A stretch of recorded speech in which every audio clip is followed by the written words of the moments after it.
We have moved in the next lecture, और आज के इस लेक्चर में आपको इलेक्ट्रिक करंट के बारे में बताता हूँ।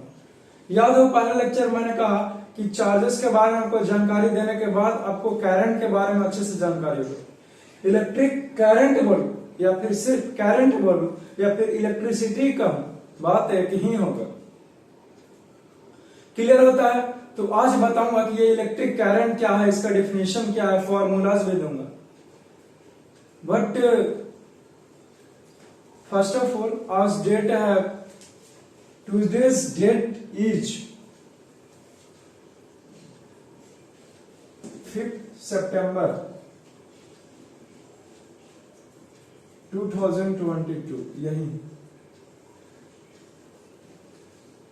और आज टीचर्स डे है, तो बस मैं यही कहूंगा कि आप लोग मन लगा कर पढ़िए, अच्छे से पढ़िए, और अगर आपको जो भी डाउट होता है तो हमसे पूछ सकते हैं, या फिर आपके जो भी कंसर्न में अथॉरिटी हैं जो नजदीक में जिनके यहाँ पढ़ते होंगे उनसे भी क्वेश्चंस वगैरह ये सब कीजिए।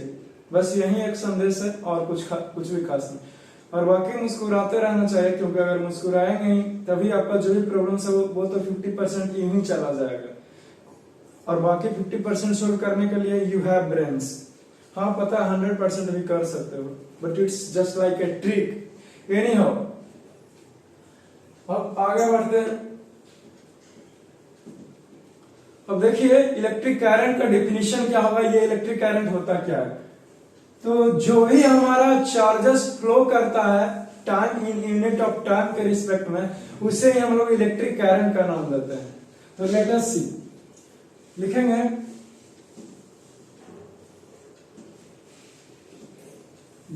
the flow of charges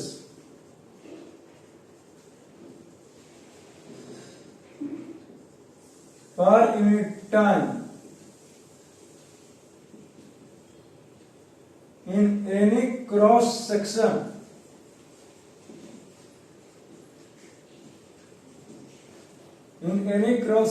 of a conductor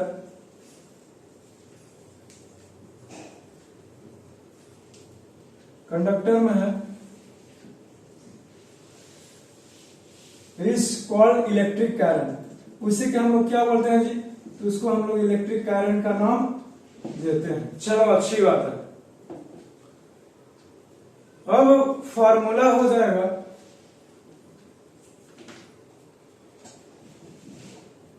that is, कहने का क्या अर्थ, दैट इज I बराबर Q upon T, where I जो है हमारा वो करंट है, Q हमारा चार्ज है, T हमारा टाइम है। एक फॉर्मूला होता है करंट का मैग्नीट्यूड को निकालने के लिए। सपोज दैट जो भी हमारा ये कंडक्टर है, तो इसमें करंट दिए हैं, वो कितना फ्लो कर रहा है, कितना बह रहा है, कैसे पता लगाएंगे। तो इसको पता लगाने के लिए मैंने आपको एक फॉर्मूला दिया है, I बराबर Q अपॉन में T, यानी कि करंट बराबर चार्ज अपॉन में टाइम। या फिर इसको और करके ऐसे भी लिख सकते हो, current is equal to charge by time. ये फॉर्मूलाज होंगे। ये फॉर्मूला को हमेशा के लिए आप लोग याद रखिएगा, न्यूमेरिकल प्रॉब्लम्स फिजिक्स का सोल्व करने में बहुत मदद करेगा आपको। बात समझ में आ रही है तो बोलिए हाँ। तो सर निकाल तो लूंगा मैं करंट को, लेकिन इसका ये सब यूनिट क्या होगा जिससे हम डिनोट करेंगे करंट का। तो लिखते हैं करंट का ये सब यूनिट होता है एम्पियर। तो लिखूंगा मैं, नेक्स्ट बात है, the SI unit of current is ampere। Ampere होता है and it is denoted by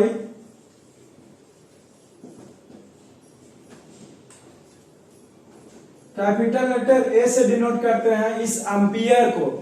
समझ रहे हैं? अच्छी बात है। इतनी सारी कॉन्सेप्ट क्लियर होता है जो कि मैंने आपको दिया है इसी इलेक्ट्रिक करंट के बारे में। चलो अगर आपसे कोई पूछता है कि सर 1 एम्पियर को डिफाइन कीजिए या फिर डिफाइन 1 एम्पियर ऑफ करंट, तो कैसे डिफाइन करोगे? लिखेंगे डिफाइन 1 एम्पियर। तो बोल रहे हैं कि जब भी हमारा 1 कूलम का चार्ज फ्लो करेगा 1 सेकेंड में, 1 कूलम का चार्ज फ्लो करे 1 सेकेंड में, तब हम कहेंगे कि जो करंट कंडक्टर से बह रही है वो 1 एम्पियर का फ्लो कर रहा है। समझ गए? तो let us see, when 1 coulomb of charge flows through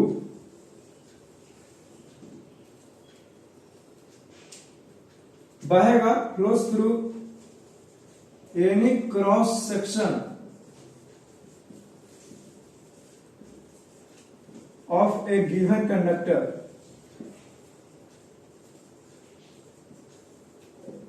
in 1 second,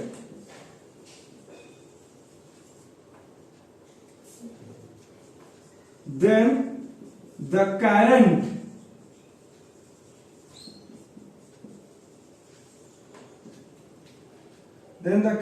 flowing in the conductor is said to be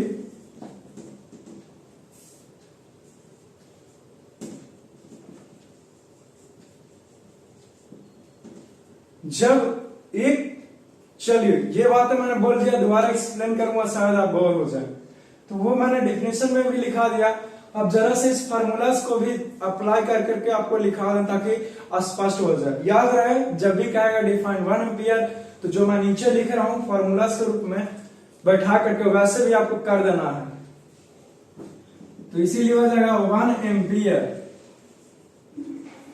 1 ampere is equal to 1 coulomb by 1 second हो जाएगा, 1 सेकेंड। समझ गए? या फिर इसको वैसे कहिए 1 एम्पियर बराबर 1 coulomb by 1 second.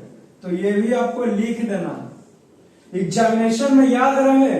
Define 1 ampere कहेगा तो आप इसे छोड़ेंगे नहीं, बल्कि ये भी लिखेंगे और ये भी लिखेंगे, ताकि जो भी एग्जामिनर आपका कॉपी चेक कर रहा हो उसे ऐसा लगे कि नहीं भाई आप जानकार हैं, आप अच्छे खासे जानते हैं। ऐसे ही नहीं है।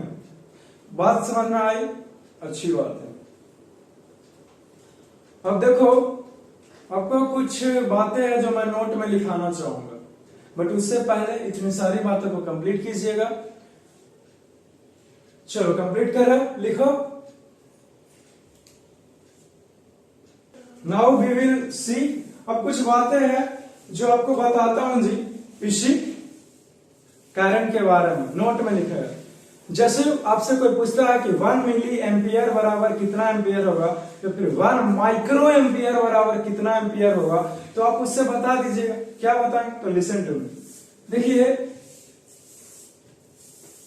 1 मिली एम्पियर, 1 मिली एम्पियर हो जाएगा आपको 1 पर 30 यानी कि 1000 एम्पियर। अब इसको ऐसे भी तो लिख सकते हैं, मिली एम्पियर को MA से डिनोट करते हैं। तो 1 MA is equal to 1/10⁻³ ampere. या फिर इससे भी पेट नहीं भरा तो ऐसे लिखिए 1 MA इज इक्वल टू, ये नीचे से ऊपर करेंगे तो माइनस में चला जाएगा क्या? जी हाँ सर, चला जाएगा। तो नोट में पहला बातें है जो आप इसे लिखेंगे, समझ गया ना?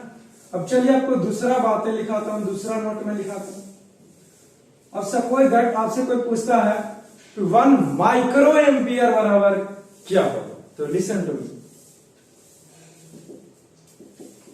1 micro ampere is equal to 1/1 पर 1,0,0,0,0,0 इतना एम्पियर होगा।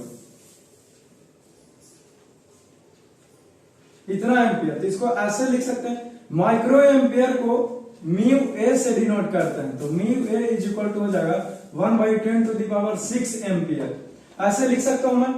तो और इसको क्या लिख सकते हो, 1 mu A is equal to 10⁻, ऊपर चल जाएगा तो ये माइनस में हो जाएगा, इतना एम्पियर हो जाएगा।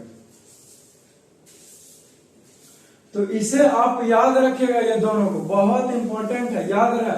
आपको ऑब्जेक्टिव में भी दे सकता है कि 1 माइक्रो एम्पियर बराबर क्या एम्पियर हो जाएगा। तो ध्यान दीजिएगा, उत्तर में आपको ये भी दे सकता है, ये भी दे सकता है, ये भी दे सकता है। तो मैंने आपको हर एक चीज लिखा दिया डिटेल में, मैं कुछ ही छोड़ता ही नहीं ना हूं। और 1 माइक्रो एम्पियर है तो इस प्रकार से भी दे सकता है, और ये भी, तो ये तीनों ही करेक्ट है। लिखने का तरीका मैथमेटिक्स तो जानते ही हो, तो वही तो किए और कुछ किए ही नहीं, मैं तो ज्यादा कुछ करता ही नहीं है ना जी। एनी हाउ, तब ये प्रश्न में कैसे पूछा जाए आपको एम्पियर में जब आएगा, stop doing that work, but it's answer. तो होगा ये कि ये जो माइक्रो एम्पियर है एकदम दिमाग नाम की चीज नहीं है। एनी हाउ, तो आपसे पूछेगा ये कि माइक्रो कि जो हमारा करंट निकालिएगा उसको माइक्रो एम्पियर में निकालिए या फिर मिली एम्पियर में निकालिए, तो ये कन्वर्ट करने में आपको बहुत मदद करेगा। तो इसे नोट डाउन करेगा, फिर मैं आगे की ओर मूव करता हूं। चलो इसे लिखो, we will see this topic. अब इस टॉपिक के बारे में डिस्कस करते हैं, एमीटर के बारे में, कि एमीटर क्या होता है, एमीटर का जानकारी आपको देता हूं। तो पूछा कि एमीटर होता क्या है, तो उससे कह दीजिएगा कि एमीटर जो है वो हमारा एक इंस्ट्रूमेंट है जिसका इस्तेमाल करते हैं करंट को मेजरमेंट करने के लिए, कि जो भी हमारे कंडक्टर में, या फिर यूं कहूं कि वायर में जो करंट फ्लो कर रहा है, इसमें तो भी तो करंट फ्लो कर रहा होगा ना, वो कितना फ्लो कर रहा, तो उस अमाउंट को निकालने के लिए इस्तेमाल करते हैं। एक डिवाइस है, इंस्ट्रूमेंट है जिसका नाम है एमीटर। हाँ, फॉर्मूला को भी इस्तेमाल करेंगे, लेकिन ये डिवाइस से लगा देंगे, बताते रहा कि इस कंडक्टर से कितना अमाउंट में करंट को फ्लो कर रहा है। क्लियर होता तो लिखेंगे,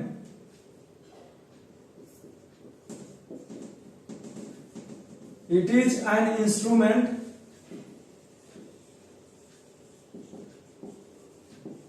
विच इज यूज्ड, जिसका इस्तेमाल करते हैं, यूज टू मेजर करंट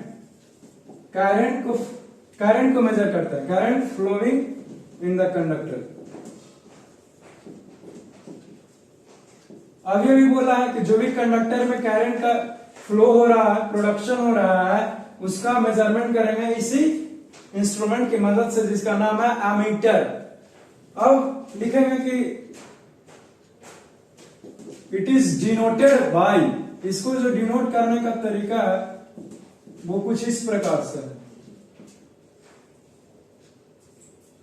इधर प्लस और ये माइनस, इसको ऐसा डिनोट करते हैं, क्लियर हो जानी चाहिए।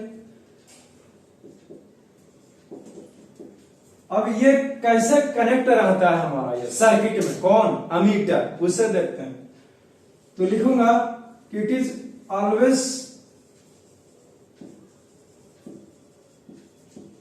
कनेक्टेड इन सीरीज, किससे, तो विद द सर्किट, जो भी हमारा सर्किट है उससे सीरीज में कनेक्टेड रहता है। अगर फिगर से मैं आपको दिखाना चाहूं तो कुछ इस प्रकार से ये रहेगा connected, this side minus and this will be plus, और ये हमारा एक रेसिस्टेंस है आर। तो कुछ ऐसे एमीटर कनेक्ट रहेगा सीरीज में। क्लियर होता है कॉन्सेप्ट, क्लियर होता है।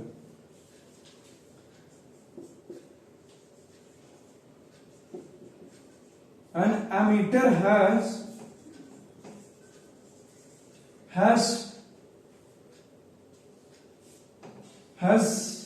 high resistance. एमीटर जो भी हमारा है उसके पास हाई रेसिस्टेंस रहना चाहिए। अब जैसे कि देखिए पूछता है कि हाई रेसिस्टेंस क्यों रहे, हाई रेसिस्टेंस इसलिए भी रहना चाहिए ना, क्योंकि अगर हाई रेसिस्टेंस का एमीटर लिए तो जो करंट फ्लो कर रहा है इस एमीटर से गुजरते हुए इस रेसिस्टेंस आर में, उसका वैल्यू को चेंज नहीं करेगा। यानी कि अच्छे से फ्लो करेगा और मेजरमेंट करेगा। तो लिख देंगे, फिर पूछा क्यों, तो बता देंगे कि so that it may not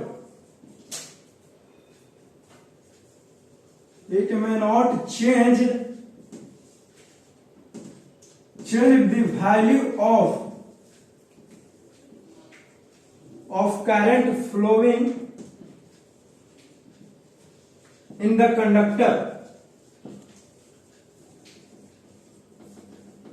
जब भी हमारा कंडक्टर में फ्लो कर रहा करंट उस वैल्यू को चेंज ना कर सके, इसीलिए हम लोग किसका इस्तेमाल करते हैं, एमीटर का।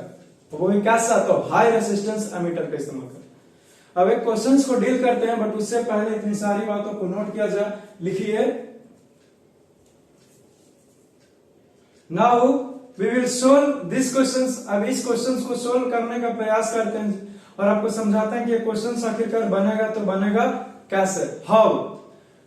तो लिसन टू मी, देखिए पढ़ते question. An electric bulb draws a current of 0.25 ampere.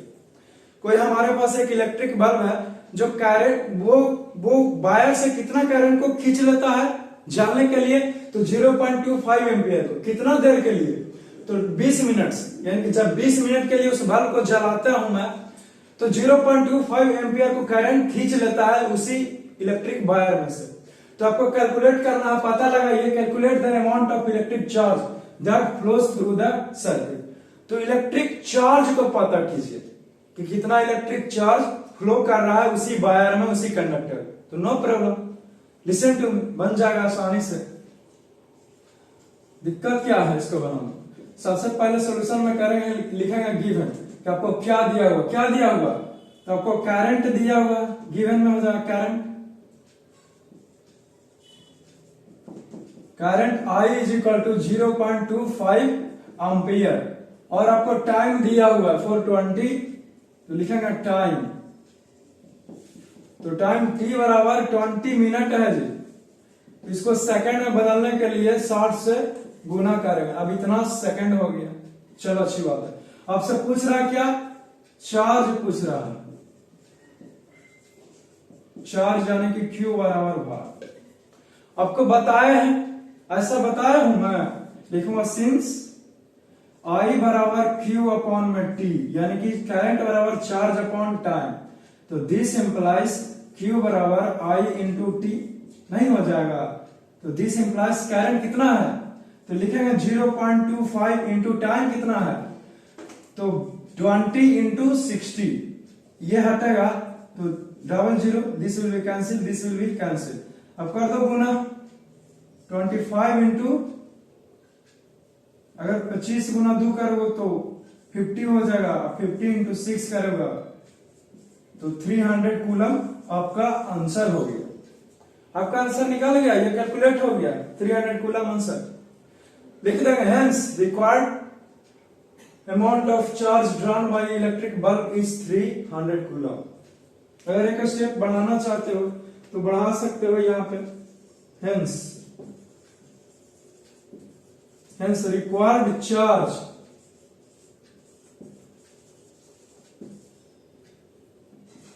drawn by electric bulb is 300 coulomb and this will be your final answer। ये आपको कंप्लीट होता है काफी डिटेल में, इसे नोट डाउन करेगा, फिर मैं आगे बढ़ता हूं। नाउ अब जो हमारा नेक्स्ट टॉपिक है, उस टॉपिक का नाम है कि how to get a continuous flow of electric current. कि आखिरकार सर हमको यह समझाइए कि करंट जो है वो कॉन्टिन्यूअसली बहता रहे, फ्लो करता रहे, इसके लिए हमको क्या करना पड़ेगा। कॉन्टिन्यूअस फ्लो का मतलब होता है लगातार, कॉन्टिन्यूअस का हिंदी होता है लगातार, यानी कि लगातार करंट का फ्लो होते रहे हमारे सर्किट में। उसके लिए क्या करें, बहुत ही आसान तरीका है। जैसे मैं एक फिगर को ड्रा करता हूं, सपोज दैट मैं एक बैटरी को ले रहा हूं, ठीक है जी।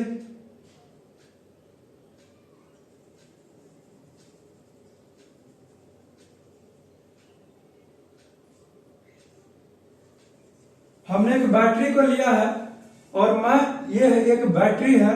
सपोज दैट मान लेते हैं कि ये इसका प्लस है और ये इसका निगेटिव है। लिख दूंगा कि this will be positive terminal and this will be negative terminal. हमने एक बैटरी को लिया है। बोलिए हमने क्या लिया है? हमने एक बैटरी का लिया। सपोज दैट मान लेते हैं कि ये 2 वोल्ट का बैटरी है, 2 वोल्ट बैटरी। अब क्या करते हैं, एक बल्ब लेते हैं। जैसे सपोज दैट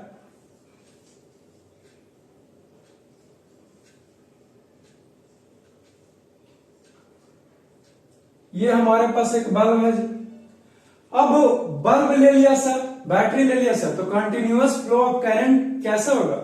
तो सबसे आसान तरीका है कि कंटिन्यूअस फ्लो ऑफ करंट पाने का कि इसको कनेक्ट कीजिए। ये कंडक्टर है, ये कनेक्टिंग वायर है। इस कनेक्टिंग वायर को कनेक्ट कर दिया और इधर से भी कनेक्ट कर दिया है।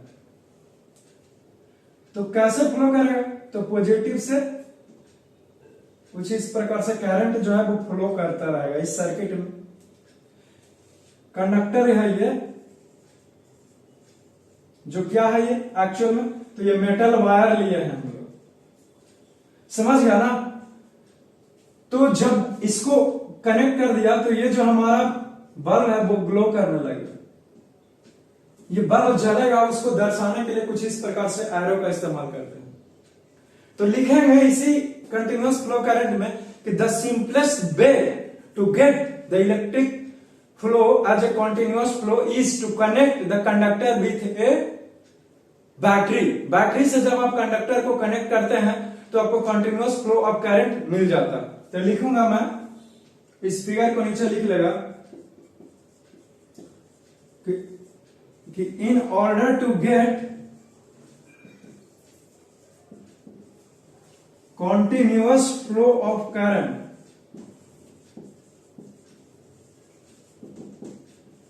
we connect the given conductor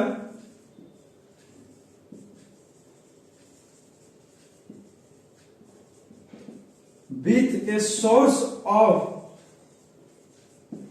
battery से जोड़ देंगे उसको या फिर सेल से जोड़ देंगे। ये काम किया हूं मैं, तभी हमको एक लगातार करंट फ्लो कर रहा है, जैसे निकल रहा है और इधर जा रहा है, करंट फ्लो कर रहा है और ये बल्ब जलते रहेगा जब तक ये बैटरी में कैपेसिटी है, एनर्जी है। चलिए अच्छी बात है। तो ये टॉपिक आपका कंप्लीट होता है, बहुत ही आसान था। इसे नोट डाउन करो, फिर नेक्स्ट टॉपिक की ओर मूव करते हैं। नाउ जो हमारा नेक्स्ट टॉपिक है, उस टॉपिक का नाम है डायरेक्शन ऑफ इलेक्ट्रिक करंट। कि सर आपने हमको ये सिखा दिया है कि आखिरकार जो current, continuous flow of current है वो कैसे पाएंगे, लेकिन अब हमको ये बताइए उसका डायरेक्शन क्या होगा। फ्लो कर रहा है, उसका डायरेक्शन कैसे लूंगा मैं, सर्किट पर या फिर कॉपी पर। तो देखिए मैं क्या करता हूं, मैं फिगर को ड्रा करता हूं जी। जैसे ये हमारा कोई एक रजिस्टर है जो कनेक्ट है, वो किससे कनेक्ट है? तो एक बैटरी से कनेक्ट है। मान लेते हैं ये हमारा एक बैटरी है, ये प्लस और ये माइनस, और ये रेजिस्टेंस आर है। चूंकि ये कनेक्टिंग वायर है जी,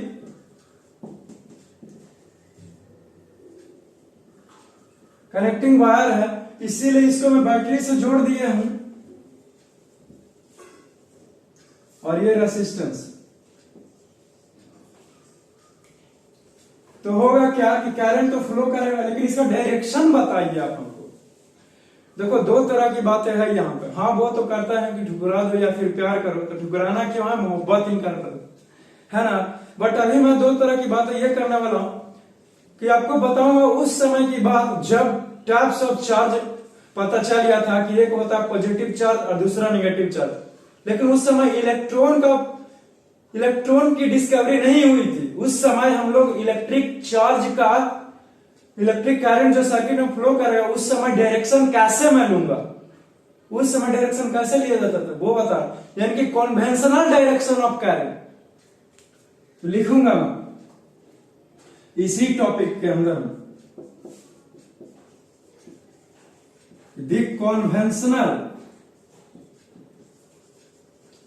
the conventional direction of current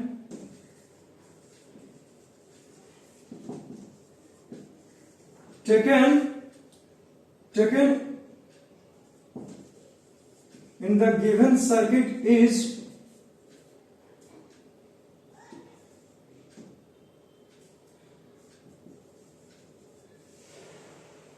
from positive terminal to the negative terminal of a battery। जो भी हमारे पास बैटरी हो या फिर और सेल का ही, एक कॉन्वेंशनल डायरेक्शन क्या हो, कॉन्वेंशनल का हिंदी होता है पारंपरिक, जो भी कहिए ऐसे लिख दो,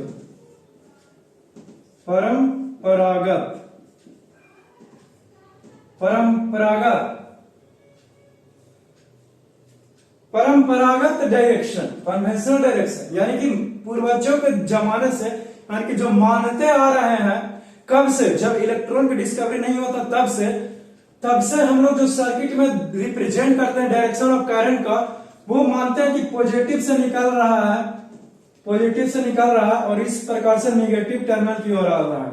वही लिखे positive terminal to the negative terminal of a cell.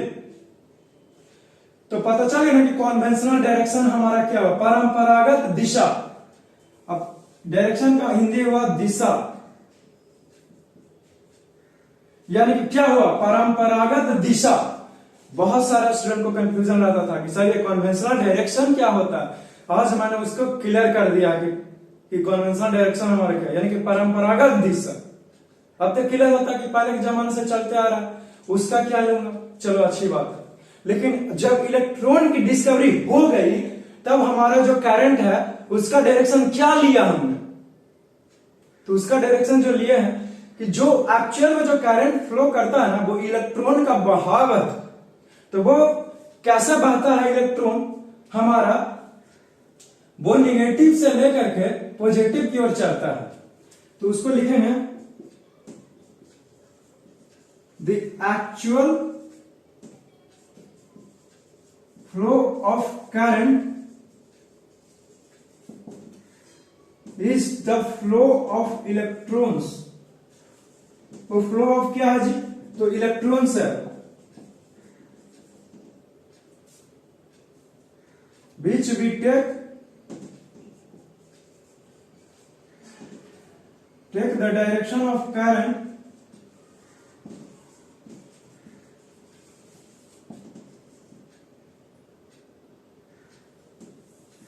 is that from negative terminal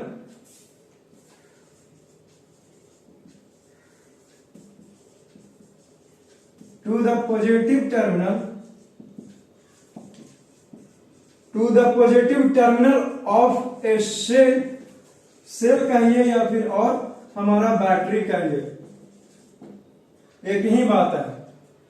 तो जब अब हम लोग लेने की बात करते हैं कि एक्चुअल सच में कैसे करंट फ्लो कर रहा है हमारा सर्किट में, तो वो निगेटिव से निकल करके पॉजिटिव की ओर जाता है। लेकिन पहले से चलता आ रहा है, इसीलिए अब हम लोग पॉजिटिव से निगेटिव की ओर लेते हैं और कॉपी पर फिगर को भी ऐसे ही दिखाते हैं। तो पता चलेगा ना कि आखिर का डायरेक्शन ऑफ करंट हमारा क्या होगा और कैसे होगा।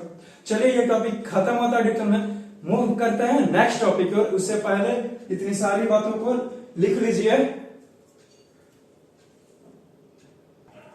नाउ जो हमारा नेक्स्ट टॉपिक है उसका नाम है how the current flow in a wire.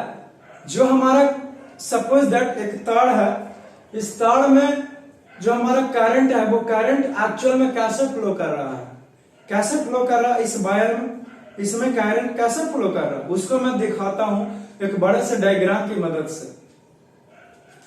ठीक है जी, तो क्या करते हैं कि in order to understand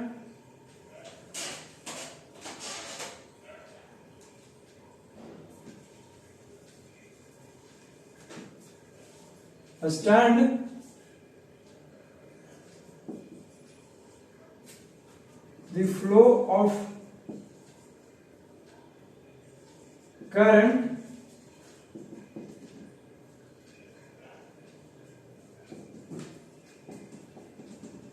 in the wire, we take following cases.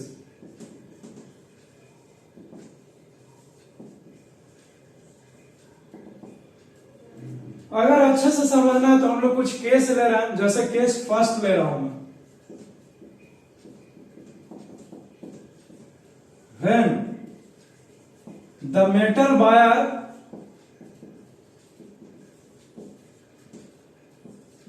is not connected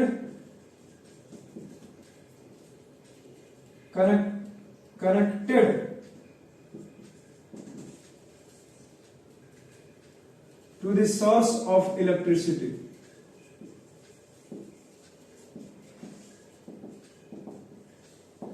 जब वो मेटल वायर हमारा जो है वो सोर्स ऑफ इलेक्ट्रिसिटी से कनेक्ट नहीं किया हुआ है तो वायर में देखिए क्या होता है, जो भी हमारा मेटल वायर है उस मेटल वायर के अंदर में इलेक्ट्रॉन रहता है, इलेक्ट्रॉन रहेगा, ये इलेक्ट्रॉन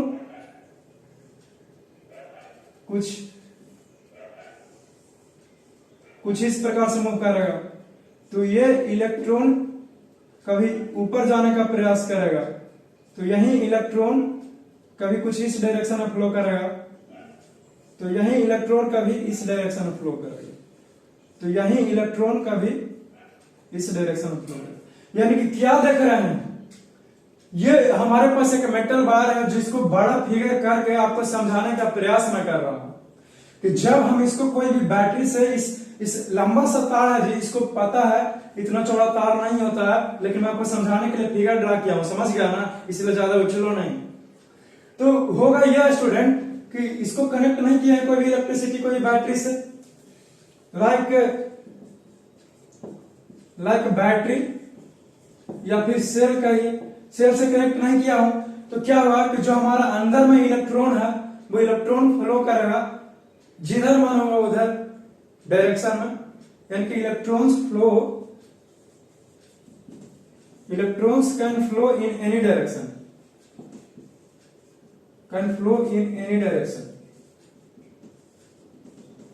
किसी भी डायरेक्शन में इलेक्ट्रॉन फ्लो कर सकता है जब हम उसको कोई भी बैटरी से कनेक्ट नहीं किया अंदर।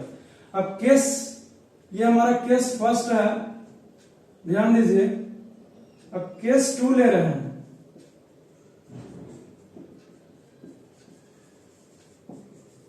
when the metal wire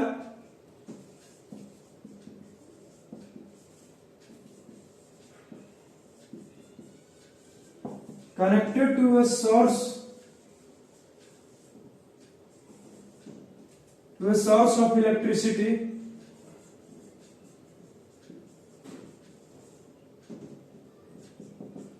like a cell और बैटरी, जब कोई सेल या फिर बैटरी से मेटल वायर को क्या किया हूं, कनेक्ट कर दिया हूं, तब देखिए जो हमारा डायरेक्शन है कुछ एक, सपोज दैट ये पॉजिटिव है ये निगेटिव है, तो जो भी हमारा इलेक्ट्रॉन्स है वो एक डायरेक्शन में फ्लो करेगा।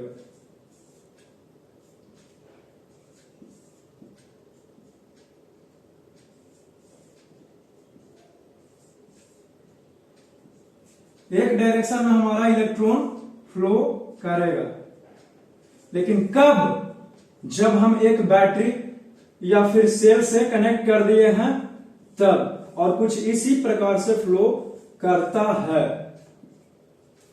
तो देख लिया ये माइनस है और ये प्लस है, तो जो हमारा एक्चुअल फ्लो ऑफ करंट है इलेक्ट्रॉन का ही, वो निगेटिव से पॉजिटिव की ओर जाएगा, बताया था ना पिछला टॉपिक में। तो इसी प्रकार से तो लिखेगा direction of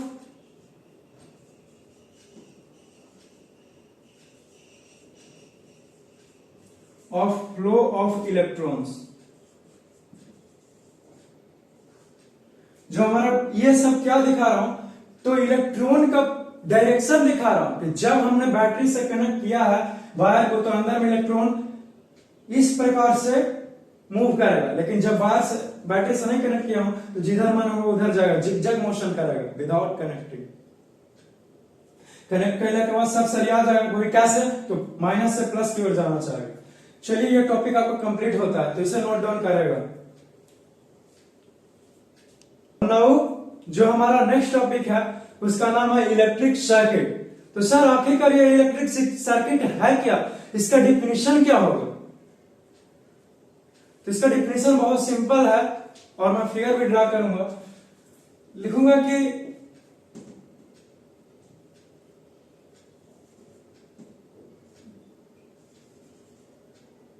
a conducting path, a closed conducting path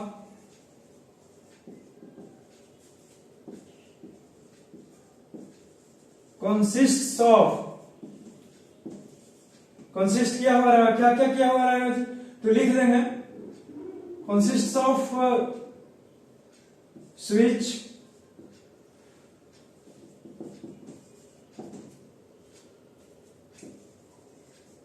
metal wire,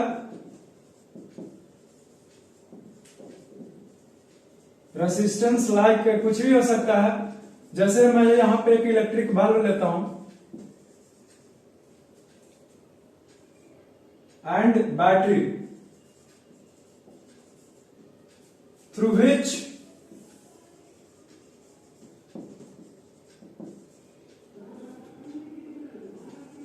जिसके सहारे क्या होगा, करंट फ्लोज,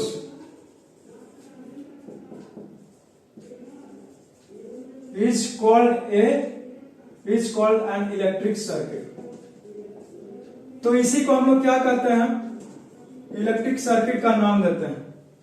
मैं एक फिगर ड्रा करूंगा जिसको में एक बल्ब रहेगा, एक स्विच रहेगा, बैटरी रहेगा और कुछ कंडक्टिंग वायर रहेगा। तो listen to me and look at the white board. जैसे देखिए मैं क्या कर रहा हूं, मैं यहां पे एक बल्ब को ले रहा हूं कुछ इस प्रकार से, यहां पे एक स्विच लिया है, यहां पे एक बैटरी लिया है हमने, और तो कुछ लेना ही नहीं है, और कंडक्टिंग वायर ये है। तो इसको क्लोज स्विच है, तो ये बल्ब क्या करेगा, ब्लिंक करने लगेगा। ये कंडक्टिंग वायर है,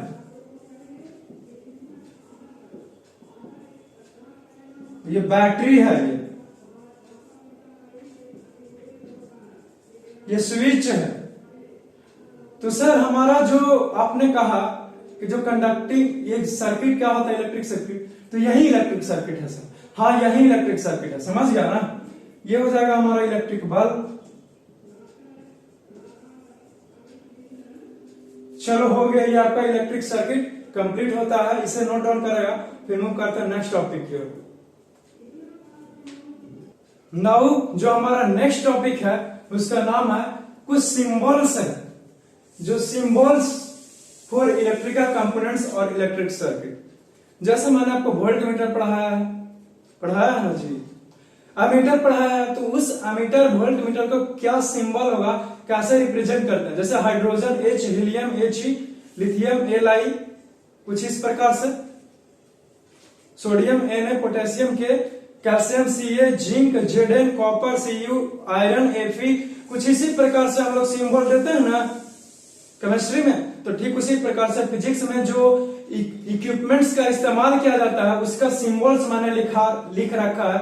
आप इसे कॉपी पर नोट कीजिएगा और प्रैक्टिस कीजिएगा और याद रखिएगा, आपको सर्किट डायग्राम में मदद करेगा, ये बनाने में हेल्पफुल रहेगा। बात समझ में आ रही है, अच्छी बात। तो इसे देख लीजिए, जैसे हमारा सेल जो है वो सेल को रिप्रेजेंट करते हैं ऐसे, बैटरी ऑफ 2 सेल, 2 सेल का बैटरी रहेगा तो इस प्रकार से, अगर देखो ये एक है तो ये 1 सेल का बैटरी हुआ, और हमने क्या किया, फिर से ये वाला जोड़ा है ना, तो ये क्या हुआ, ये 2 सेल का बैटरी कहलाएगा, ध्यान दीजिएगा। और ये वाला एक पीस और लिख देते हैं यहाँ पे उठाकर, तो 3 सेल का बैटरी हो जाता है। तो बैटरी को ऐसे जोड़ा लिखते हैं, क्यों, क्योंकि बैटरी क्या है हमारा, नोट में बैटरी लिखा देता है, देखिए battery is the combination of, is the combination of क्या है हमारा, 2 और मोर सेल। जो हमारा बैटरी है वो 2 और मोर सेल का कॉम्बिनेशन, इसीलिए बैटरी कनेक्टिंग वायर को ऐसे डिनोट करते हैं, वायर जॉइंट रहेगा तो इस प्रकार से, यानी कि जोड़ांडा तार, यानी कि ना कट पीस करके बीच में से जोड़ देते हैं, तो उसको इस प्रकार से रिप्रेजेंट करते हैं। वायर्स क्रॉसिंग विदाउट कांटेक्ट, लेकिन वायर को आपस में तो बिछा करके लेके जा रहा है, लेकिन टच नहीं कर रहा है, उसको ऐसे डिनोट करते हैं। रेजिस्टेंस और रजिस्टर, फिक्स रेजिस्टेंस या फिर इसको रजिस्टर भी बोला जाता है,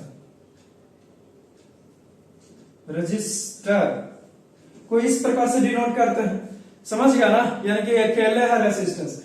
और variable resistance, rheostat, variable resistance is also called rheostat. उसको डिनोट करने का 2 तरीका है, तो ऐसे लिखे या फिर ऐसे लिखे। एमीटर को ऐसे डिनोट करते हैं, वोल्ट मीटर को कुछ इस प्रकार से, गैल्वानोमीटर को इससे डिनोट करते हैं। ओपन स्विच कहिए या फिर ओपन प्लग की कहिए, बात एक ही है। डिनोट करने का 2 तरीका है, तो मैं हमेशा ये तरीका इस्तेमाल करता हूँ सर्किट में, आपको जो पसंद है वो फरमाइए, मैं कहूँगा यही लीजिए ताकि कंफ्यूजन कम रहे।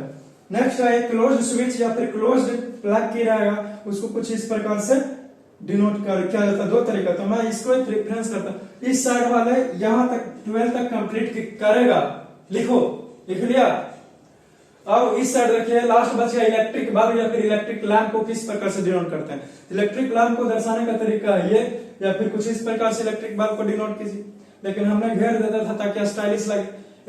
नोट में बैटरी का डेफिनेशन आपको लिखा दी। इतनी सारी बातों को कंप्लीट करेंगे, फिर उसके बाद मैं हटता हूं, आप इसे लिखिएगा। फिर एक लास्ट टॉपिक इस लेक्चर का हो जाएगा सर्किट डायग्राम, लिखो। जो हमारा नेक्स्ट टॉपिक है उसका नाम है सर्किट डायग्राम, यानी कि सर सर्किट डायग्राम आप सिखा दीजिए कि कैसे सर्किट डायग्राम को रिप्रेजेंट कर। तो लिखेंगे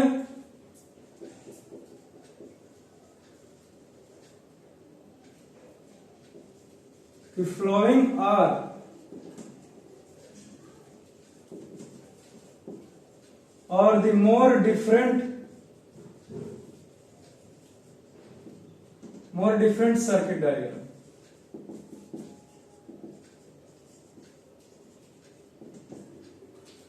जैसे मैं पहला ले रहा हूं,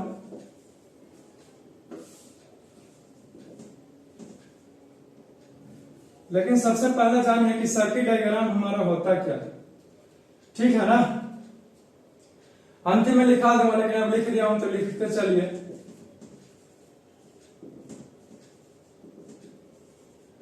A circuit diagram consists of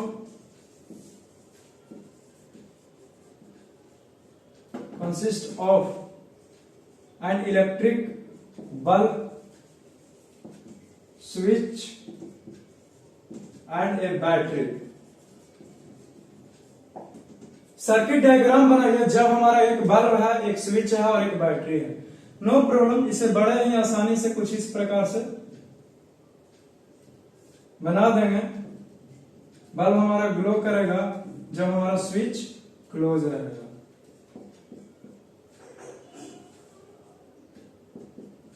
clear होता है। दूसरा सर्किट को कंसीडर करते हैं, लिखेंगे ए सर्किट डायग्राम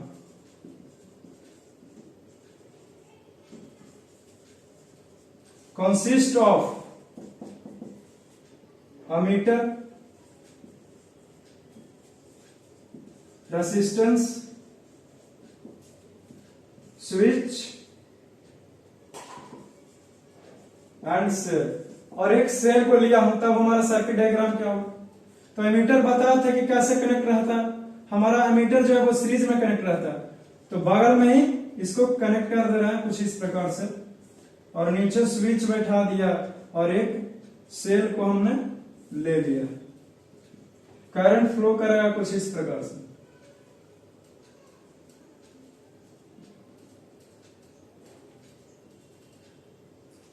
ये दूसरा सर्किट भी कंप्लीट हो गया। तो इसी प्रकार से डिनोट करते हैं। जैसे देखिए एक सर्किट और ले रहा हूं,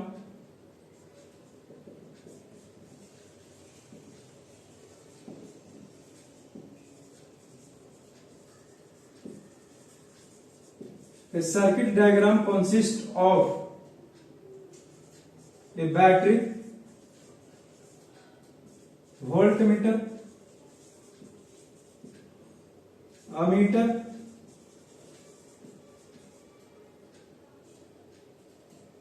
via resistance, switch via and back switch है। चलो ठीक है, हो गया। तो इसको कुछ इस प्रकार से डिनोट करें। सबसे पहले तो अमीटर लिखेंगे, ये पॉजिटिव है, ये नेगेटिव।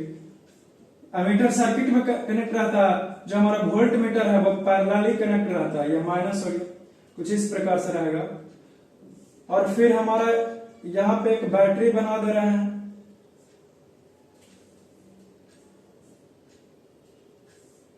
ये हमारा स्विच है, क्लोज्ड स्विच है। करंट कुछ इस प्रकार से फ्लो करेगा,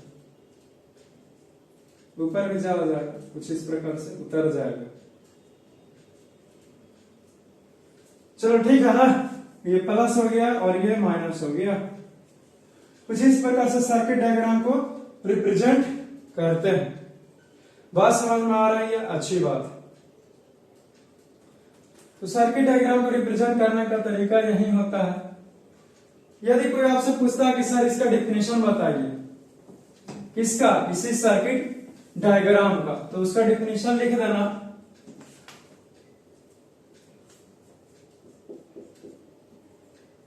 सर्किट डायग्राम का डेफिनेशन इसके नीचे लिख लेना, definition of circuit diagram.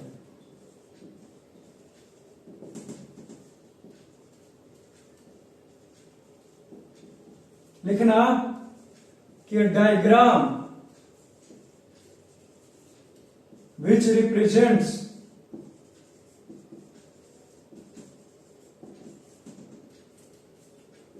how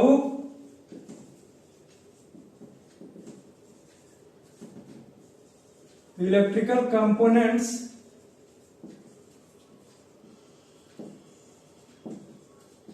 are connected by using their symbols of the component.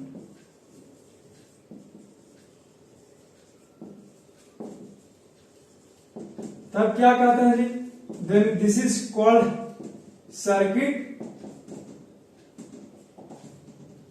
Circuit diagram. तो इसी को हम लोग क्या कहेंगे? सर्किट डायग्राम कहते हैं। तो कुछ करना ही नहीं है। क्यों? क्योंकि इतने सारे जितना भी आपको मैंने सिंबल्स वगैरह ये सब बताए हैं, वो क्या है, वो इस सर्किट में रिप्रेजेंट ही तो मैं किया हूं कि कैसे कनेक्ट रहेगा, एमीटर रजिस्टर कैसे रहेगा। तो यही हमारा सर्किट डायग्राम। इतना सारा फिगर दे दिया तो आपको क्लियर हो जाना चाहिए कि सर्किट डायग्राम कि बस। तो इस लेक्चर को मैं यहीं पे समाप्त करता हूँ। काफी अच्छे से बताया। आप लिखना ना भूलिएगा कि कैसा लगा। बाकी हैप्पी टीचर्स डे। हमें टीचरों को सम्मान करना चाहिए, लेकिन कुछ कुछ खास कहीं ऐसा नहीं है कि टीचर है तो जो गलत सलाह देंगे उसका भी बात मान लेगा। मैं ऐसा कहीं प्रेफरेंस नहीं करूंगा। याद रहे, अच्छाई के रास्ते पर ही चलने का प्रयास करें, लेकिन जरूरत पड़े तो कोई बुराई का भी रास्ता अपना ही लेना चाहिए, है ना जी? क्योंकि मर जाएगा थोड़ी कोई अगला आदमी आपके साथ। जरा सा सिचुएशन, माहौल भी डिपेंड करता है।